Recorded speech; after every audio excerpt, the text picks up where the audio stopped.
Welcome to Real Talk Real Women. My name is Miriam Khalladi and today we have Jennifer Ettinger from Toronto on the show. Welcome Jennifer, how are you? Oh, I'm fabulous. And thank you so much, Miriam, for having me. I've been Uh, so thrilled to do this. you're most welcome Jennifer. Jennifer, you are a best-selling author, a TV host, producer, fitness and style expert, and keynote speaker. But there was a time in your life where you were bedridden and could literally not exercise longer than 2 minutes a day. How did you break free from that time in your life? It was an interesting time, Miriam, because I became my illness at one point. The brand was my illness. So I realized I got myself caught in a situation where I couldn't see past how I felt physically or emotionally. But one day I was watching TV and I saw Billy Blanks on Oprah, and it was during the Tae craze. And I was in awe of his physique and even more so his beautiful energy and putting that together in one person, how inspirational he was. And I sat back and I thought, that was my aha moment when I realized I don't want to be this illness anymore. This illness can't brand me anymore. And I watched and I thought to myself, I'm going to aspire to, at some point in my life, be able to do Tae. So I actually, on one of the days I was feeling better, I went out with my husband and we bought out of the newspaper a used manual. It wasn't even electric stair stepper. And I'll never forget getting it. I remember the woman, and I wish I could remember her name, but I remember getting the exchange and bringing it home. And all I could do was say to myself, today's my brand new day of my life. I'm no longer going to be my illness. I had chronic fatigue syndrome and fibromyalgia that I was bedridden with. And I literally could only do that 1 or 2 minutes. And I got off and I would be exhausted and I would just have to go rest and sleep. And I thought to myself, will I ever be able to get past these 2 minutes? And I just kept thinking about that radiance that I saw and with Billy Blanks and the energy. And I thought, how do I know unless I try? And so those 2 minutes just became 5 minutes, and I started building upon it and building upon it. And it took about a year, and I wound up burning 800 calories an hour doing Tae. Wow, incredible. Thank you. Yeah. Thank you. Were you ever afraid that you would have to live the rest of your life like that? And how Yes. did you deal with that? It was very scary because prior to becoming sick, I was always a type A female, always had my hands in many different pots. I'm wired this way. I've actually talked to a psychologist where they say you have cross-wired neurotransmitters in the brain. So some people have the gift of being able to multitask different disciplines all at one time and not get overwhelmed. I was that way my whole life. So when I went from that life of abundance and the fabulous things I was doing in New York City to then becoming sick, I was terrified to think what has happened to my life. My life was robbed.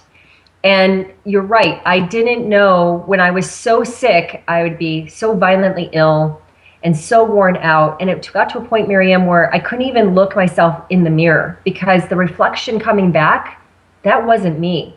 It wasn't me emotionally, it wasn't me spiritually, and it certainly wasn't me physically. And it was a frightening time because I knew who I was, but I didn't know where she was anymore. So there were times where there was tremendous fear. And within the holistic practices that I reviewed for my illness, it talked about meditation. And I really started to learn the importance of meditation. And I would take myself to that place of saying, this is just a journey, and all I can do is give my best to see if I can get through this storm.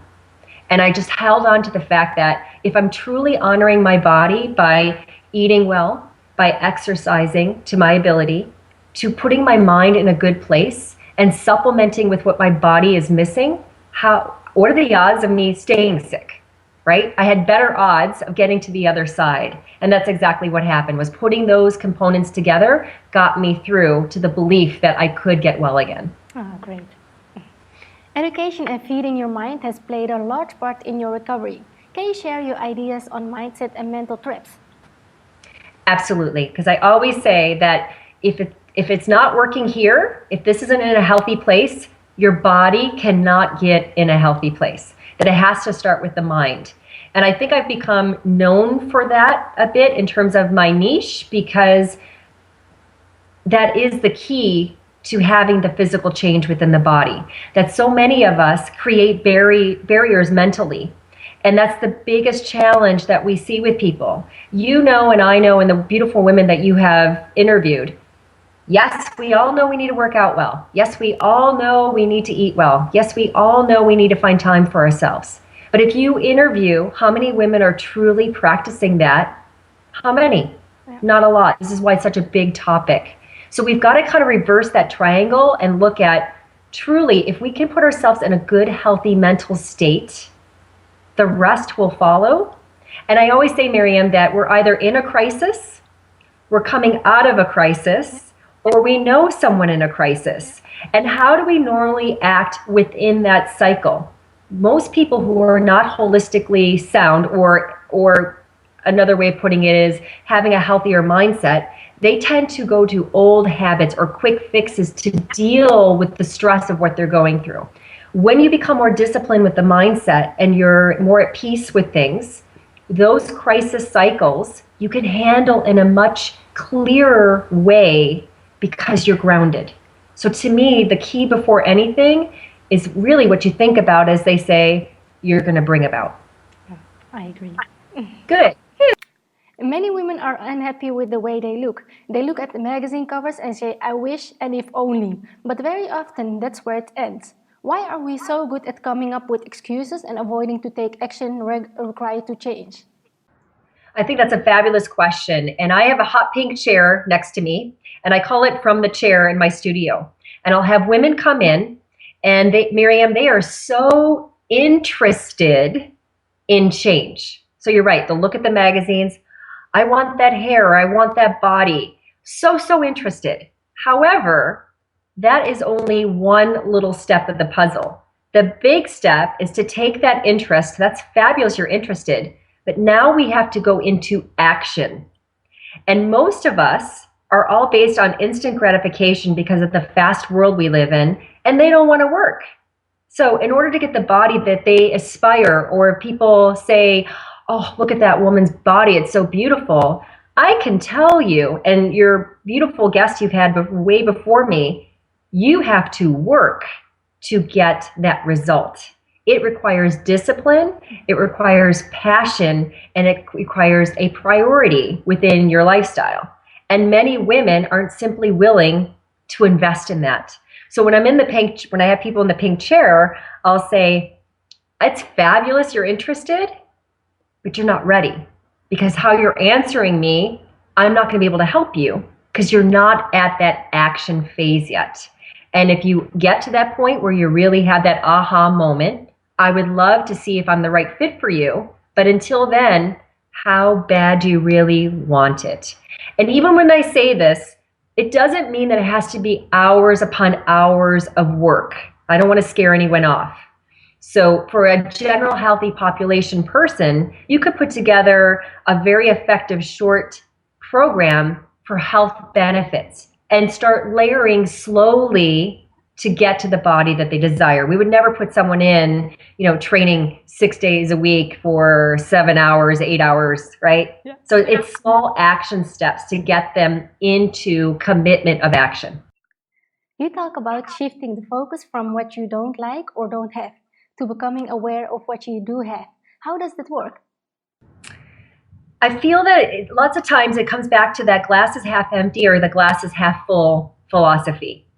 That I was trained, because again, this is going back to your question about the mindset.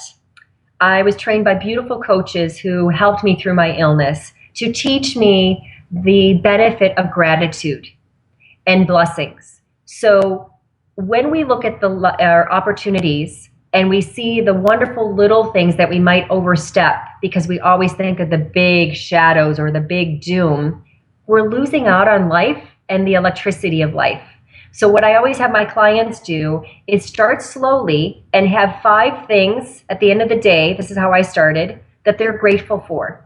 Was it talking with a friend that day? Was it someone was kind to you at the store? You got the great parking spot. The sun is out. It can be simple little things, but as you build on that gratitude, you start to shift your mindset again and start seeing the beautiful blessings around you. So the other things are not as difficult to deal with because you're so full of gratitude with all the positive. So a simple little exercise again is just 5 things you're grateful for. Write them down every night, put the date, and then a paragraph of your day, and all those positive attributes. You just write something small about how it made you feel. And each day as you do that, you start getting more positive and you build on that energy. Amazing. Good. Are there any techniques you can recommend for when we catch ourselves in a moment of negative self-talk? Yes, because it happens to all of us. So I don't walk around, I tease all the time, I live in a pink world, in a pink bubble, because I've created this insulation for myself, the people that are around me, my situations. However, there is a lot of times where it's blood, sweat, tears, or challenges. But I think that when you are faced with that, it all comes back to the questions you asked before, that if you have a healthier environment, you're eating better, you've got your exercise in for your endorphins, you can deal with that challenging time in a much better situation. And I do say to myself, I take a deep breath and I'll release it. And I'll do that a couple of times. And if I'm finding myself very revved up of a challenging situation, I will do an affirmation and I'll say, all is fine in my world, all is fine in my world. And I'll just put it in relative in terms of real life crisis compared to what I'm dealing with. Come on, I can get through this, right? Girl power, you can get through it. Totally. So you've got to put it in relation to the bigger picture. I totally agree. Good. You're the best-selling author of the book, Find Your Inner Goddess. Do we all have an inner goddess, and how can we connect with her? Oh, I love that question. Find Your Inner Goddess came from my own broken spirit. I think that we learn from our own experiences and then we're able to teach. So when I was ill and when I was in school in New York City for fashion styling, my body shape is not that of a glamazon who's 6'2" and 90 pounds. And I challenged myself in terms of how I felt about myself, and I felt demeaned that I couldn't live up to that. And tell me how you feel about this, that when most of us, I hope, have had positive childhood upbringings. And when we were younger, we believed we could be the president. We believed we were a dancer. We were a queen of our own castle. We believed it to a point where we released those endorphins and felt it at a cellular level. And as we age, we might have hit that goddess feeling again when we got a diploma, or we graduated, we got a dream job, or maybe we gave birth. Those are all goddess moments of such empowerment. But what happens is, I believe we have the goddess side of positivity, and we have that side called the ego. And as we age, we tend to become more fear-based. If you think about how children have no fear to adults, again, back to the mindset of blocking themselves in. So when we've got the fear happening, it's the ego that comes in and will say, you're always going to be heavy. You're always going to be tired. You're never going to be the person you aspire to. And it starts bringing us down. So the whole point of Find Your Inner Goddess is to say no more, enough. You're not going to be brought down by these negative thoughts, because what are negative thoughts? They're false truths. They're not the truth. We make them become the truth. We're going to pull back to our childhood. We're going to pull back to the strength of goddesses and find that belief system in us again. So the book walks you through how to reclaim that inner goddess strength again. I know you have a history in art education. Is that where you were inspired by the goddesses? Absolutely. Oh my goodness, that's perfect timing. So my background's kind of quirky because my undergrad is in fashion styling and my master's is in museum studies, and I'm a certified trainer. So go figure. When I became ill and overcame that, I then sat back and tried to figure out a way. I love my passion for history and goddesses and art. It's always going to be such a part of me. and I love styling. And I saw with my own health experiences how health and fitness changed my life. So I sat back and I looked at it and said, how can I bring all these disciplines together, because they're all facets of me that I can then share in service with others. So when I stepped back, I looked at goddesses. I love the history of goddesses and all the strengths, and they've left us documentation before Christ. It goes all the way back about self-care and love and appreciation. So I took that love for goddesses. I took my undergrad in styling a woman to feel confident, and then my certifications in fitness, and merged them all as one to create a program, Find Your Inner Goddess, to have women become body confident, beautiful. So absolutely, that art is such a strong part of what I do. Oh, incredible. Thank you. You've been married for nearly 20 years now. In today's day and age, that's quite rare. How do you support each other in times of need, and what advice could you give other women on lasting relationships? That's a great question. Marriage is hard. So for anyone who tells you it isn't, God love them. But marriage is very difficult. So I think it comes down to, number one, are you feeding and inspiring one another and supporting one another? And I learned that I love what I do so much that it's a dangerous sword, because it is who I am. It's become one. I am my brand. I am my passion. And I realized that, because I made mistakes with that stepping back, your family is your core. If you don't have your family, none of this other stuff matters. Even though I want to service and help other people, how am I servicing and helping myself? That's not being authentic. So we work at it in terms of balance. I actually keep a schedule, and my team laugh at me, and I'll book in private time with my family within my schedule. I'll cover off certain dates that I know, no, I can't do that as much as I would love to, because I need to be at my daughter's side. So it requires a lot of communication. It requires scheduling. And most important, it really requires reviewing truly what's the priority. And when you're having that rough patch, how are you going to get through it, right? And it just comes back to that family is core. And when it's my day to pass, I want to make sure that I'm known for and having around me my strength of my loved ones, because really that's what it's all about. Yeah. So it's just that commitment to family and making sure it's a priority. Yeah. And it's also about respect. They respect Oh, you. absolutely. Absolutely. We have to have that respect. And my husband is very financial. He's very black and white. We're complete polar opposites. So sometimes that's a good thing and a bad thing, but it balances, right? Because I bring the passion out in him, and he will bring out the grounding of the analytical that I need to make sure I can have for my business to be successful. So it's a perfect harmony that way. What is your biggest pride and joy in life? My daughter. I was someone that I never thought I wanted children, to be honest. And then at one point in your life, I decided, I think this is something I do want, because I was getting older and thinking there's more to life than work and my passion, my career.